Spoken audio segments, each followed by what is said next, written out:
নমস্কার বন্ধুরা, শুভ সকাল। কেমন আছো তোমরা সবাই? আশা করি অনেক ভালো আছো। আমিও অনেক ভালো আছি। আজকে 25শে ডিসেম্বরে তোমাদেরকে অনেক অনেক শুভেচ্ছা রইল। 25শে ডিসেম্বর তোমাদের সবার ভালো কাটুক। আমরা দিদিদের বাড়িতে যাব, তাই রেডি হয়ে তোমাদের সাথে দেখা হচ্ছে। তো আমরা রেডি হয়ে দিদির বাড়িতে যাচ্ছি। ওদের বাড়ি যাওয়ার পথে আমরা তো একটাও টোটো পেলাম নি। ওদের বাড়ির রাস্তা একটু খারাপ আছে, আর রাস্তাটা সারানো হচ্ছে, যার জন্য অনেকটা হেঁটে যাবার পরে আমরা টোটো পেলাম। তো টোটোয় ওরা, আমার বোন আর ভাগ্নি, ওরা ছর্দির বাড়িতে নেমে গেছে। আমি আর আমার মনি চলে আসছিলাম মেজদির বাড়িতে বাবুকে নিয়ে যাবার জন্য। যেহেতু দুজনের বাড়ি এক পাশাপাশি গ্রামে, তাই ছর্দির বাড়ি যেহেতু যাবো, মেজদির বাড়ি থেকে বাবুকে নিয়ে একেবারে যাব।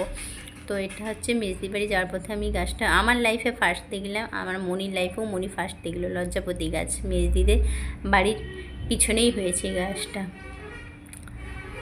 তো আমরা মেজদির বাড়ি থেকে বাবুকে নিয়ে চলে যাচ্ছি। মেজদির বাড়ি থেকে ছর্দির বাড়ি যাওয়ার পথে এই রাস্তাটা আমার খুব ভালো লাগে। ফাঁকা রাস্তা, দুধারে মাঠ, খুব ভালো লাগে। আর অনেক ছেলেমেয়েরা এখানে প্রেম করতে যায়। খুব সুন্দর জায়গাটা। তো গিয়ে দেখলাম যে দিদি বাড়িতে সবাই খেতে বসে পড়ছে, আমরাও গিয়ে খেতে বসে পড়েছি।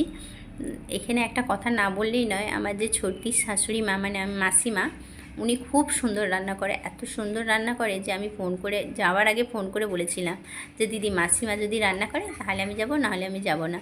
তো মাসিমাই রান্না করেছিল আলু ভাজা, বেগুন ভাজা, সিম ভাজা, বিনস ভাজা আর মাংসর ঝোল।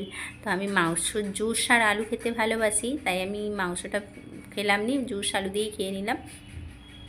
তো একটা কথা, এখানে এটা আমার ছোট দিদি, ওদের বাড়িতে ধান ঝাড়ানোর কারণে মাসিমা আমাদের সাথে খেতে বুঝতে পারলো না, ধান ঝাড়াতে গিয়েছে। আর মেসোবাবু তো প্যারালাইসিস, তাই হচ্ছে যে উনি বিছানেই সব কিছু শুয়ে থাকে সবসময়। আর এই যে দেখো এর উৎপাতটা, আমি জানতাম না যে এই ভিডিওটা হচ্ছে বলে। আমি আর আমার ছোটো ভাগ্নি তো একবারে গোবরে পড়তে রয়ে গেছি।